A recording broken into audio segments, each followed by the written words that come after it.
el señor tenía un video de él en la calle protestando con los carteles en La Habana y viene la policía y lo detiene y lo monta en la patrulla y dice, señor, eso no es normal.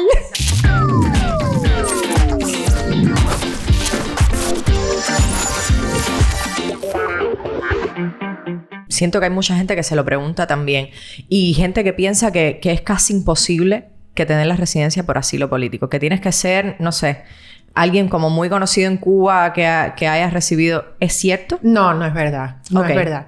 Yo he tenido casos de cubanos, tú sabes, el cubano común que ha tenido situaciones realmente han sido cientos, miles de asilos ya en este punto. Yo abrí la firma en el año 2017 y realmente hemos tenido cientos de casos y miles de casos pendientes actualmente.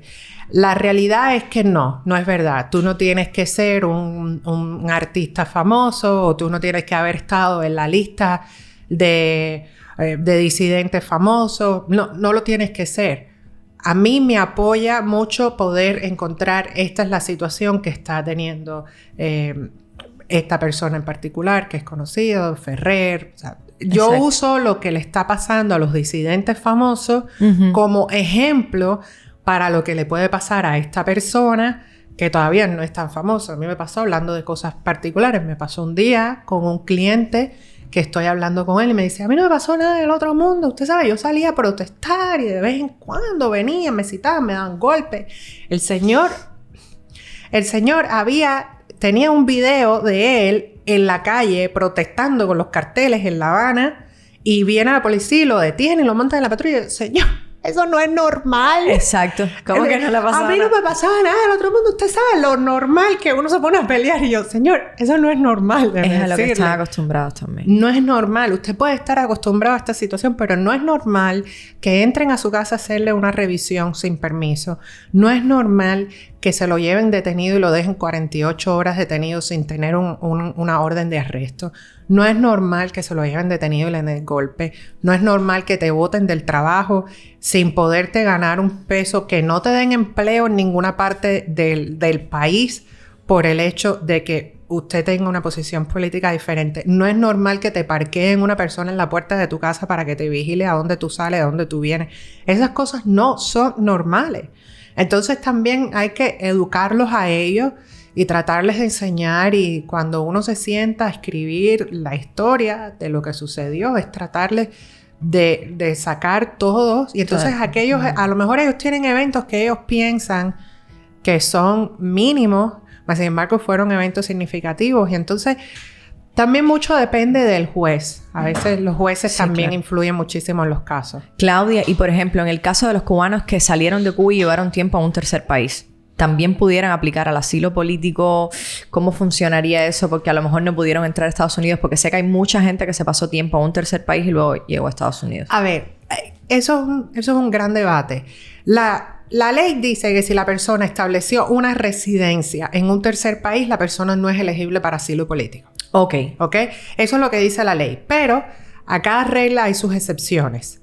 Si la persona, por ejemplo, entra con una residencia, qué sé yo, entró con una residencia en México, pero lo que estuvo viviendo en México fueron 2 días y a los 2 días cruzó la frontera, no se considera que esa persona realmente llegó a México con la intención de establecer una residencia, sino más bien usó su visa de residente de tránsito. Claro.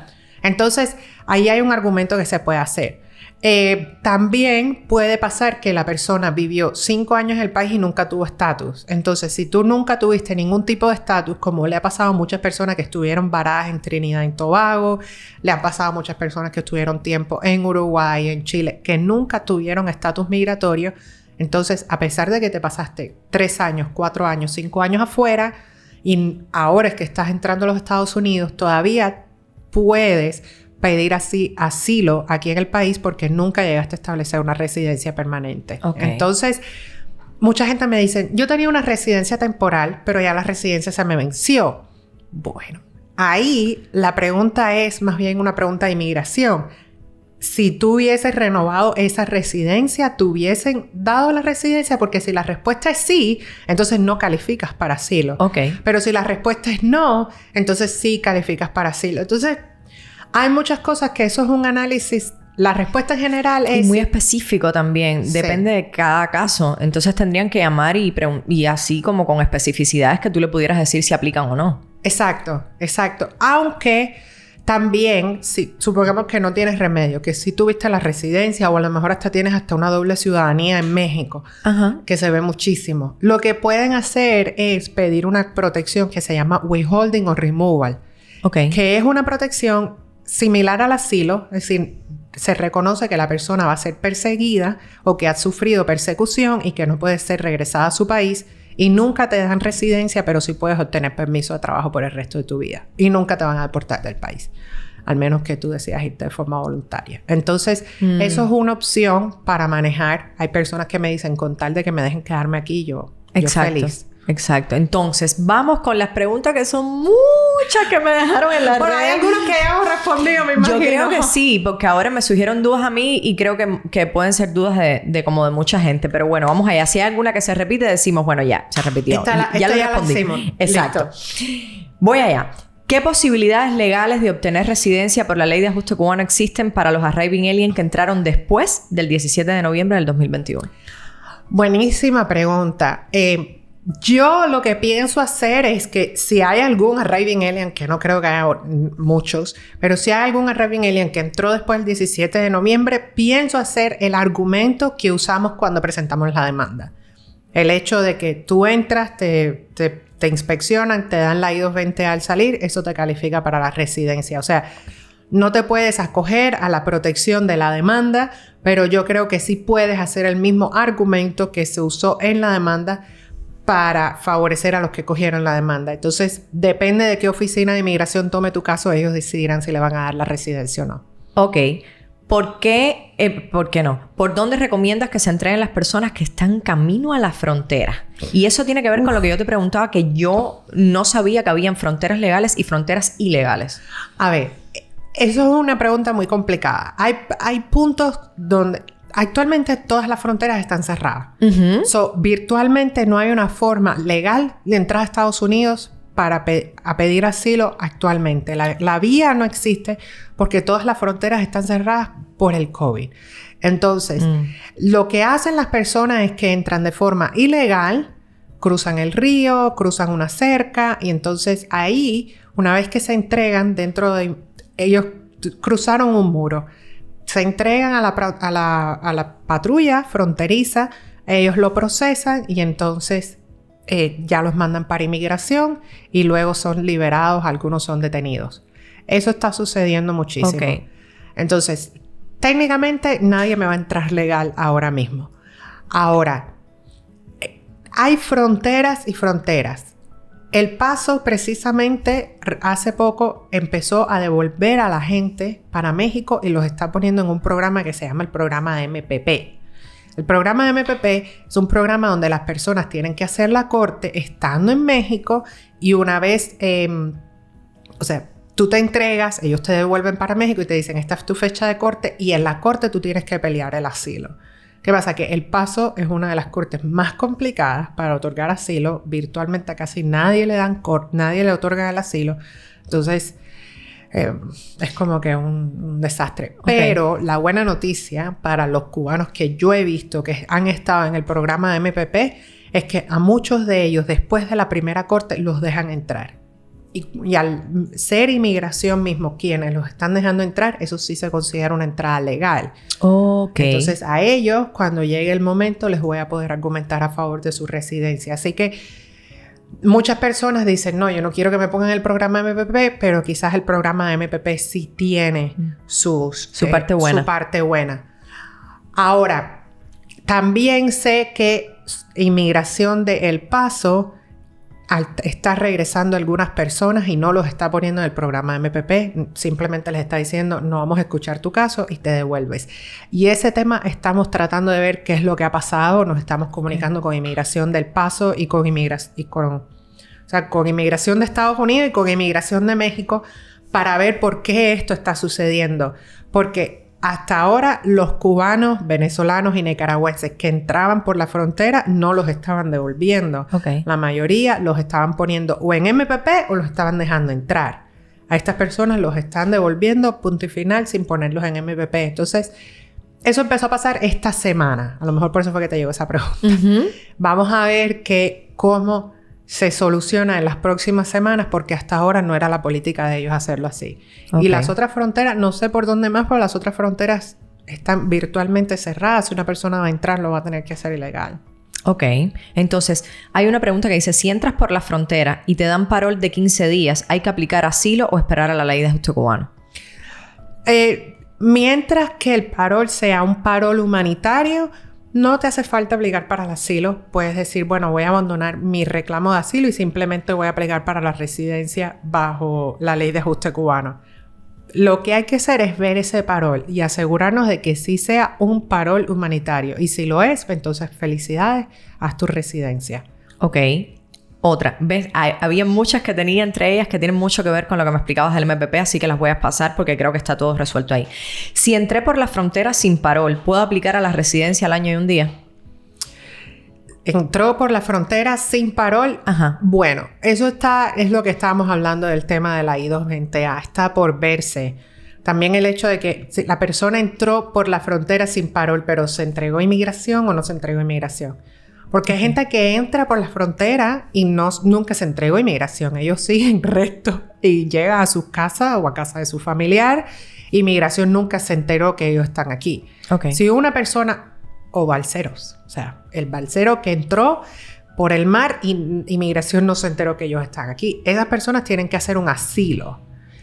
Solamente. Es lo único que pueden hacer. Es el asilo político. Ahora, si la persona se entregó a inmigración los deja libre con una I-220A, pueden hacer un argumento. La realidad es que no tenemos ese caso que nos diga que el argumento de nosotros está correcto. ¿Se puede presentar un argumento que la persona es elegible para hacer la residencia? Hay varios jueces en Miami que están de acuerdo con el argumento. Hay jueces en Houston, Texas, que están de acuerdo con el argumento. Hay jueces en New York, en Tennessee, que han estado de acuerdo con el argumento, pero no tenemos una decisión de la Corte Superior que diga, ok, lo que ustedes están argumentando es lo correcto. Esa decisión no existe. Entonces, mi consejo para estas personas es no se casen con las residencias. Hagan otras alternativas. Si pueden hacer un asilo, haz un asilo. Si tienes un esposo aquí, que el esposo te vaya poniendo una petición para quizás poder hacer un perdón. Otras cosas, ve agotando o ve usando otros recursos. No te cases solo con una cosa, porque a lo mejor no tienes. El que no tiene asilo, sí no le va a quedar más remedio que esperar el año y ya. Ok, entonces dice, ¿con la I-220A hay posibilidad de sacar la licencia de conducción en poco tiempo? Depende del estado donde esté. Hay estados que no importa el estatus migratorio de la persona para sacar la licencia de conducir. En la Florida particularmente no te dejan sacar la licencia de conducir con la I-220A. Tienes que tener un asilo pendiente o una residencia pendiente o una fecha de corte. Ok, no sé si esta la respondimos, te la voy a hacer por si acaso. Llevo un mes y tengo I-220A. ¿Puedo aplicar a la ley de ajuste cubano? Sí, es lo mismo que estábamos hablando ahora de la residencia sin parol, que se les recomienda. Si tienen asilo, que vayan haciendo el asilo. Ok, hay muchas preguntas también, Claudia, que me llegaron de personas que están en Cuba con procesos migratorios desde Cuba. Entonces te voy a hacer algunas de esas preguntas. Por ejemplo, me dice, no quiero poner nombres ni ser específica porque hay temas un poco delicados. Pero bueno, hay una historia que es una familia con una niña con tratamiento de cáncer en Cuba. Está haciendo los trámites legales de visa a través de su abuelo que vive en Estados Unidos. Ok. Y está precisamente por tu oficina. Ok. Entonces dice, la mamá quiere saber cómo organizar estos trámites en aras de perder el menor tiempo posible. Parece que se les está demorando. Lo que habría que considerar es hacerle una visa humanitaria, si no es eso lo que ya estamos haciendo. Ok. Hacer una visa humanitaria. Y si no estamos haciendo una visa humanitaria todavía, entonces... Yo tengo un caso de una familia que están haciendo una visa humanitaria y están en estas circunstancias. Yo me imagino que deben ser ellos mismos. La realidad es que las visas humanitarias trabajan muy bien, pero a veces no responden tan rápido como a nosotros nos gustaría. A veces me gustaría ver las respuestas en 45 días, 90 días y a veces no. Pasan 6 meses y todavía no nos han dado una respuesta. Pero no tengo la menor duda que si hace falta algún otro documento, nosotros mismos le decimos a la persona, mira, tráenos estos documentos. En estos casos de visas humanitarias. Uh-huh. Lo que inmigración se enfoca en dos cosas. Primero, el tratamiento que la persona necesita que no esté disponible en el país natal de la persona. En Cuba, desafortunadamente, no hay casi nada de tratamientos médicos disponibles. Exacto. Y número dos, es que si la persona viene para acá, para Estados Unidos, van a poder cubrir ese tratamiento médico aquí en el país. Es decir, que este niño o niña, desafortunadamente, a pesar de la situación médica que tenga, que no se vaya a convertir en una carga pública. Entonces, nosotros le damos todos los pasos que la persona tiene que seguir, los documentos que nos hacen falta, de forma tal que cuando presentemos la visa humanitaria sea un paquete listo para aprobación y que no nos estén pidiendo evidencias adicionales. A mí me ha surgido una duda ahora porque estuve ayudando a una muchacha justamente a intentar hacer una visa humanitaria. ¿Cuáles son los pasos o el proceso que tiene que seguir alguien que quiera hacer una visa humanitaria desde Cuba?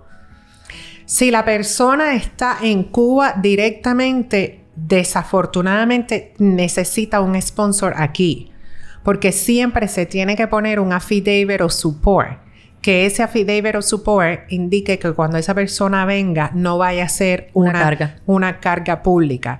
Hubo un caso hace años que la muchacha logró venir a Estados Unidos, pero lo que ella hizo fue que fue a la embajada de Guyana y pidió una visa de turista por razones humanitarias, cuando aquello todavía no estaba el COVID, y le dieron una visa de turista para que la niña pudiera venir a Estados Unidos a recibir el tratamiento médico que necesita. Okay. Entonces, si estuviésemos en tiempo de que las embajadas están funcionando completamente bien, yo le diría, bueno, vete a la embajada y pide una visa de turista y explica que quieres la visa de turista para recibir el tratamiento médico. Pero como ahora mismo la embajada está cerrada y no están haciendo visas de turista, entonces no tiene a dónde ir. Okay. La única forma de hacerlo es pedirle aquí a la oficina de USCIS a través de un sponsor. No es online, se llena una aplicación que se llama un permiso de viaje. Okay. Se manda a la oficina de USCIS con todos los documentos de por qué esta persona necesita la visa humanitaria, con el affidavit of support, porque se tiene que mandar también con un affidavit of support. Y una vez aprobado, entonces la oficina de Humanitarian Affairs lo manda directamente a La Habana y le dice a La Habana, esta persona ya está aprobada para la visa de turista, dale la visa. Ok. La visa de turista no, la visa humanitaria, dale la visa. Hablando de embajadas, una pregunta que recibí mucho y dije, creo que no se la voy a hacer a Claudia porque Claudia a lo mejor no tiene nada que ver con eso. Y cuando te la hice me dijiste, noticias buenas. O bueno, depende. Yo creo que sí.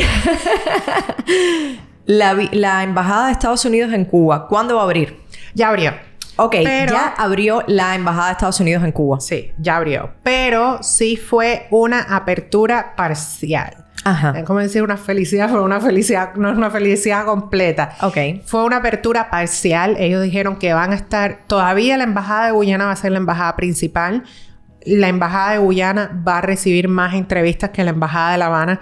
Van a hacer entrevistas en ambos países, tanto en la embajada de La Habana como en la embajada de Guyana. Guyana haciendo más citas que La Habana. Y solo van a hacer entrevistas de reclamaciones de familiares inmediatos. Es decir, cuando yo me leí esa parte, no sé si se están refiriendo a solo hijos de ciudadanos americanos, esposos de ciudadanos americanos o padres de ciudadanos americanos, o si ellos se están refiriendo a las personas que vienen con visa de inmigrante. Me quedó eso en duda de la forma que lo redactaron, no estaba muy claro. Me parece que es que ellos solamente van a hacer visas de inmigrantes y no van a hacer los parol, que era este programa de parol que funcionaba súper bien y daban 20,000 visas anuales. Eso por ahora no lo van a hacer, desafortunadamente. Pero algunas personas sí atenderán. Lo que es, la gente tiene que averiguar si su caso lo van a atender ya en la embajada. Lo que tiene que hacer la persona es, te aprobaron tu petición. Cuando te manden las instrucciones del Centro Nacional de Visa, que ya puedes empezar el proceso consular, que la gente le dice en la calle, los 6 pasos, entonces, hazte los 6 pasos lo antes posible, te van a poner en la fila de entrevistas, y entonces ya te llegará la inmigración mismo va a asignar dónde va a ser tu entrevista, si va a ser en La Habana o si va a ser en Guyana. Eso es suerte y verdad. Sí, desafortunadamente es suerte y verdad.